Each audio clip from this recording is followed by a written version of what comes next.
என்ன கவனி 9 9ஆம் வாய்ப்பாடு 9ஆம் வாய்ப்பாடு தானே. ஆனால் அதில் இருக்கக்கூடிய மேஜிக் நிறைய இருக்குது அதில். அதனால் யோசி, ஒரு மெத்தடுன்னு இல்லை. அதனால் 9ஆம் வாய்ப்பாடு எழுத தெரியல அப்படின்னு ஒரு குழந்தையால் கூட இருக்கவே முடியாது. ஒரு குழந்தை கூட 9ஆம் வாய்ப்பாடு எழுதவே தெரியாதுன்னு சொல்லவே முடியாது.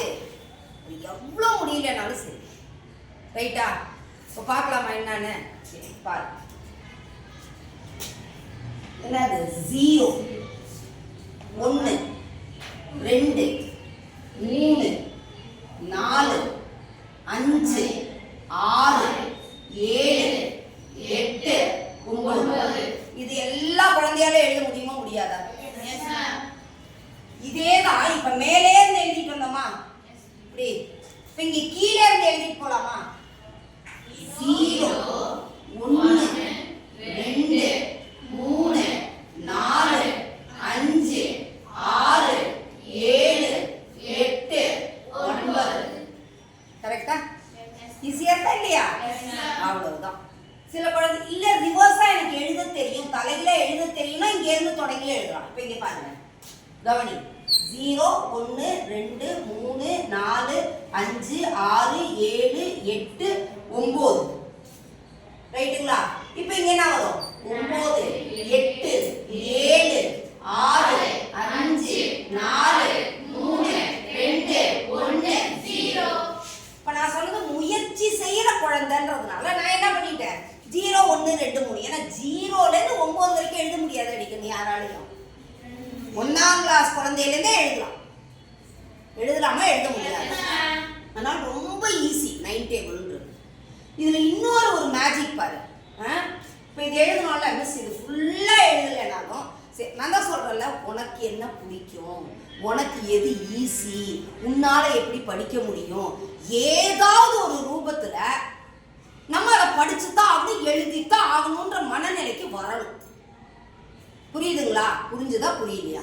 இப்ப பாரு, இதேதான் 9ஆம் வாய்ப்பாடே தான். நல்லா கவனி.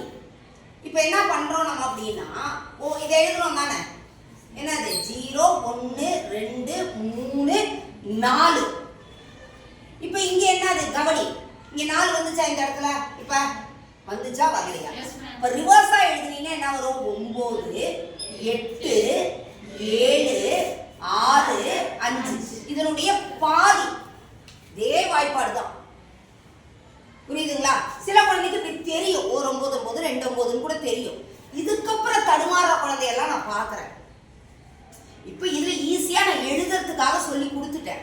ஆனாலும் அப்படியே இருக்குது. ஆனால் உடனே என்ன இது கூட தெரியாதா அப்படின்னு. அப்படியெல்லாம் இல்லை கண்ணா, இது கூட தெரியாதான்றதெல்லாம் இல்லை. ஒவ்வொருத்தருக்கும் ஒவ்வொரு மாதிரி சூழ்நிலை இருக்கும் கற்றுக்கிறதுக்கு. ஒவ்வொரு குழந்தைக்கும் ஒவ்வொரு மாதிரி அறிவுத்திறமை மாறுபடும். எதுனாலும் நம்ம கரெக்டாக செய்யணும். இல்லாட்டி ஒரு கன்ஃபர்மேஷன் கூட வச்சுக்கலாம். இது 4 5 இருக்கா இல்லையா? இப்போ இந்த இடத்துல இது எடுக்கிறோம், இது என்னவா மாறுது? 5 4 கரெக்டா வருதா இல்லையான்னு பாரு. அடுத்தது 6 3. அடுத்தது 7 2. அடுத்தது 8 1. அடுத்தது 9 0. அவ்வளவுதான். கரெக்டா கரெக்ட். இவ்வளவுதான். சரி வாரியா புரிஞ்சிருக்கு பாரு. அதேதான். இன்னும் அடுத்தது பாரு, எவ்வளவு இது இருக்குதுன்னு பாருங்க. அடுத்தது 10 20 30 40 50 60 70 80. புரியுதுங்களா? 90 100. இப்ப என்ன பண்ணலாம்? 10 1. இங்க என்ன நம்பர் இருக்கு? 1 குறைச்சா என்ன வரும்? 9.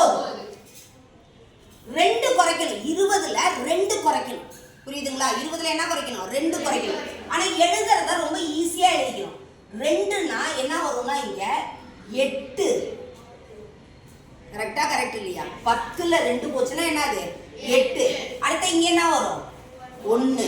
1ஐயும் 8ஐயும் கூட்டினா என்னது? 9. இங்க 8. அடுத்தது இங்க என்ன வரும்? கண்டிப்பா 7. புரிஞ்சுதா புரியலையா? அடுத்தது என்னது? 2. 2ஐயும் 7ஐயும் கூட்டினா என்னது? 9. 4. 4னா என்னது? 6. 6ஐயும் 3. 6ஐயும் 3ஐயும் கூட்டினா 9. அதை விட பாரு, இதுல இருந்து 1 குறைஞ்சு இது வந்து இது ரெண்டையும் கூட்டினா 10ன்ற மாதிரி வரும். இங்க வர நம்பர் என்ன வரும்? ஒன்று குறைச்சு வருது. அப்ப இங்க என்ன வரும்? டக்கு டக்குன்னு சொல்லிடலாம். இங்க என்ன வரணும்? 5. ஒன்று குறைச்சா என்ன?